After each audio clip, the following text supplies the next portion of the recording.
ጉዳይ አዲስ አበባን ድሬዳዋን አከራኸረ አጀንዳ ኮይኑ ከም ዝቀጸለ ተሓቢሩ ኣብ ኢትዮጵያ ዘሎ ፖለቲካውን ወታደራውን ወጥሪ ዓቢ ስጋት ፈጢሩ ከም ዘሎ ተገሊጹ ኣብ ሸራሮ ብዝበጽሐ ናይ ድሮን መጥቃዕቲ ብዓሰርተታት ዝቁጸሩ ሰባት ተቐቲሎም ኣብ ሸራሮ ብዝበጽሐ ናይ ድሮን መጥቃዕቲ ብዓሰርተታት ዝቁጸሩ ሰባት ተቐቲሎም ኣብ ሸራሮን ከባቢያን ብዝተፈጸመ መጥቃዕቲ ድሮን ብዓሰርተታት ዝቁጸሩ ሰባት ዝተቐተሉ ኮይኑ ካብ 30 ንላዕሊ ዝኾኑ ኣብታ ከተማ ምቕባሮም መሰኻኽር ዓይኒ ብምጥቃስ ቅድሚያ ንሰብኣዊ መሰላት ኢትዮጵያ ዝተባሃለ ትካል ገሊጹ እቲ ትካል ኣብ ዘውጽኦ ምርመራዊ ሪፖርት ከም ዘመልከቶ ኣብ መንጎ ፌደራል መንግስትን ሓይልታት ትግራይን ዘሎ ወታደራውን ፖለቲካውን ውጥረት ብሓደገኛ ኩነታት እናተጋደደ ይርከብ እቲ ትካል ካብ ሰነ ክሳብ ነሓሰ 2018 ብዝገበሮ ክትትል ኣብቲ ክልል እናተኻየደ ዘሎ ግዱድ ወታደራዊ ምልመላ ምንቅስቃስ ወታደራዊ ሓይልን 25 ሓምለ ኣብ ሸረሪና ውግእ ከም ዘስዓበ ብምግላጽ እቲ ዘሎ ህሉ ኩነታት ናብ ከቢድ ኩናት ከየምርሕ ስጋኣቱ ገሊጹ ኣብ መቐለ ግዱድ ወታደራዊ ምልመላ ብምቃወመን ካብ 10 ንላዕሊ ኣዴታት ከም ዝተኣሰራ ሰብ ሞያ ሕክምና ጋዜጠኛታትን አንቃሕቲ ማሕበራዊ ሚድያ ከምኡውን ኣባላትን ኣመራርሓን ውድባት ፖለቲካ ኣብ ትሕቲ ቁጽጽር ምውዓሎም ዕላው ገይሩ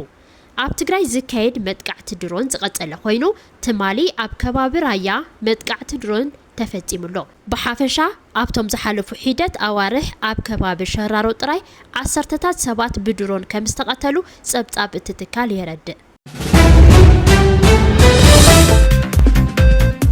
ኣብ ኢትዮጵያ ዘሎ ፖለቲካውን ወታደራውን ወጥሪ ዓቢ ስጋት ፈጢሩ ከም ዘሎ ተገሊጹ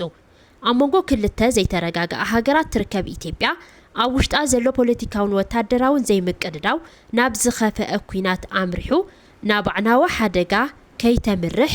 ዘሻቐለ ጉዳይ ኮይኑሎ ኣብ ምብራቕ ኣፍሪካ ብፍላይ ኣብ ሱዳንን ሶማልያን ዘሎ ሕድሕዳዊ ግጭት ምዕለቢ ኣብ ዝሰኣነሉ ኣብዚ እዋን ኢትዮጵያ እውን ካልእ ግዳይ ኩናትን ኢዳእታውነት ሓይልታት ወፃእን ከይትኸውን ብዙሓት ኣብ ምጥንቃቕ ይርከቡ ኣብ ሱዳን ይካየድ ዘሎ ከቢድ ኩናት ካብ ደገ ብዝግበር ደገፍ ተጠናኺሩ ዝቐጸለ ኮይኑ ኣብ ሶማልያ ዝርከብ ብግብረ ራዕዲ ዝተፈለጠ አልሸባብ እውን ገለ ከተማታት እቲ ሃገር ክቆጻጸር ጀሚሩሎ ካብዘን ጎረባብቲ ሃገራት ምግንዛብ ከም ዝከኣል ዋላ እኳ እቲ ኩናት ኣብ ውሽጢ ሃገር ብዘለዎ ሓይልታት ይጀመር ጸኒሑ ግን ካብ ደገ ዝመጹ ደገፍቲ ሓይልታት ተሳተፍሉ እዩ ድሮ እኳ ኣብ ኢትዮጵያን ሱዳንን ዘሎ ዝምድናታት ክንጽር ጀሚሩሎ ሓይልታት ቅልጡፍ ደገፍ ምስ መንግስቲ ኢትዮጵያ ከም ዝተሓጋገዙ ክግለጽ ከሎ ብጀነራል አርቡርሃን ዝምራሕ ሰራዊት ሱዳን ድማ ምስ ሰራዊት ትግራይ ርክብ ከም ዘለዎ ይግለጽ ኣሎ እዚ ምስ ሓይልታት ሱዳን ተተሓሒዙ ዝለዓል ዘሎ ወረ ብተግባር ኣብቲ ኣብ ሸረሪና ዝተኻየደ ኩናት ከም ዝተርኣየ ዝፍለጥ እዩ እዚ ኤርትራ ብዕሊ ከም ዘላቶ ከም ግብጽን ሕቡራት ኤምሬት ዓረብን ዝበላ ሃገራት ድማ ብሕቡእ ከም ዘለዋን ዝግለጸሉ ዘሎ ኣብ ኢትዮጵያ ከቢድ ደበና ኩናት ከንጸላሉ ገይሩ ዘሎ ምስሕሓብ መንግስቲ ፌደራልን ትግራይን ናብ ቀጻሊ ኩናት እንተደኣ ተሰጋጊሩ ብቐሊዱ ደው ዘይብል ኣዝዩ ኣዕናዊ ግጭት ክኸውን ከም ዝኽእል ተንተንቲ ኣብ ምግላጽ ይርከቡ ጉዳይ አዲስ አበባን ድሬዳዋን አከራኸረ አጀንዳ ኮይኑ ከም ዝቀጸለ ተሓቢሩ ኣብ 1987 ዓመተ ምህረት ብዝወፀ ሕገ መንግስቲ መሰረት ዓርሰን ክኢለን ይመሓደራ ዘለዋ ከተማታት አዲስ አበባን ድሬዳዋን ኣብቲ ካይድ ዘሎ ሃገራዊ ምክክር ዓበይቲ ዛዕባ ኮይነን ኣለዋ ተባሂሉ አዲስ አበባ ዋና ከተማ እታ ሃገር ኮይና ዓርሳ ዝኸኣለት ምምሕዳር ኮይና ትቐጽል ዝብል ብሓደ ገጽ ብኻልእ ወገን ድማ ኣብ ትሕቲ ክልል ኦሮሚያ ትኹን ዝብል ሓሳብ ቀሪብዋ ኣሎ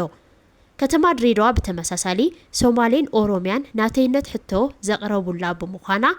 ከም ዘላቶ ትቐጽል ዝብል ሓሳብ ዝቀረበ ኮይኑ ብህዝቢ ብስተመረጹ ኣብ መሓደርቲ ክትመሓደር ሓሳብ ቀሪቡሎ ጉዳይ ቋንቋ ስራሕ ከተማ አዲስ አበባውን ካልእ አጀንዳ ኮይኑሎ ኣብ ከተማ አዲስ አበባ ዘሎ ምጭንናቕ ስራሕ ንምንካይን ካልኦት ከተማታት ንምዕባይን ዝዓለመ ሓሳብውን ቀሪቡሎ በዚ መሰረት ከም ደቡብ አፍሪካ ኢትዮጵያውን ካልኦት ከተማታት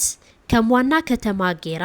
ክትጥቀም ሓሳብ ዘቅረቡ ተመኻኸርቲ ተሰሚዖም ኣለዉ እቲ ኣስታት 4000 ተሳተፍቲ